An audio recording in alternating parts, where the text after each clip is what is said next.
O cubismo foi uma vanguarda artística europeia marcada pelo uso de formas geométricas, ausência de profundidade e uso de técnicas como a colagem. Surgindo no início do século XX na França, esse novo estilo rompeu com os modelos estéticos que só valorizavam a perfeição das formas. Criado pelos pintores Pablo Picasso e Georges Braque, a partir da influência das esculturas de Paul Cézanne e das esculturas africanas, o cubismo rompe com os modelos estéticos que valorizavam a perfeição das formas. Ao invés de reproduzi-las fielmente, a proposta era simplificá-las e fragmentá-las, e caberia ao espectador recompô-las em sua mente. Por isso, o cubismo pode ser considerado como uma arte que privilegia o exercício mental e não somente a mera contemplação. Essa corrente artística influenciou não apenas as artes plásticas, mas também a literatura e a música. Na mesma época em que o cubismo surgiu, Paris era considerada a capital mundial das artes, pois ali viviam grandes artistas de todo o mundo, criadores e experimentadores de novos estilos. Paris passava por um turbilhão de novidades, sendo visível o progresso alcançado pela Segunda Revolução Industrial. Assim, a cidade se modernizou, eliminando seu traçado medieval, momento que ficou conhecido como Belle Époque, ou a Bela Época. Sendo assim, em meio a tudo o que estava acontecendo no período, os artistas se questionaram e experimentaram novas maneiras de pintar.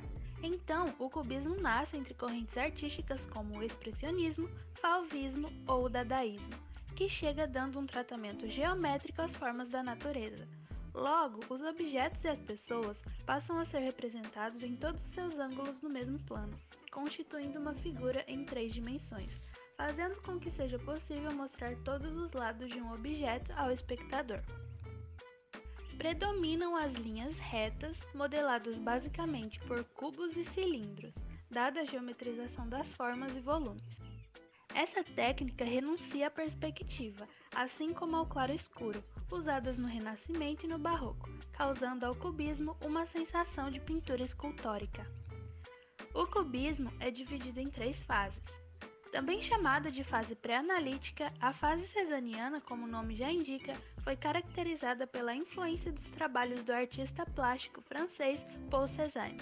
Nessa fase, os artistas começaram suas experiências com as simplificações das formas e mais tarde passaram a representar as figuras dispostas em um mesmo plano. Era como se estivessem abertas na tela, vistas de frente para o público.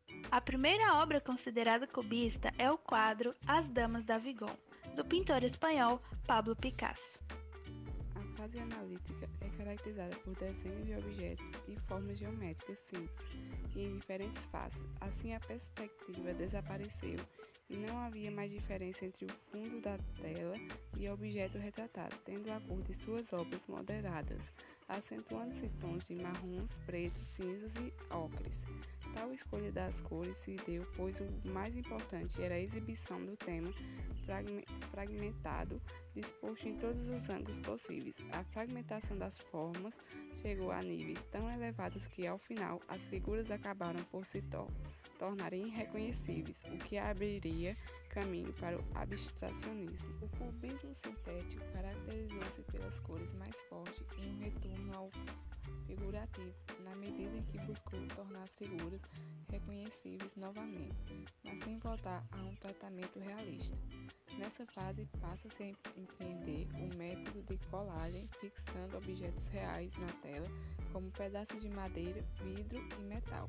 Além disso, introduziram recortes de jornais com palavras e números.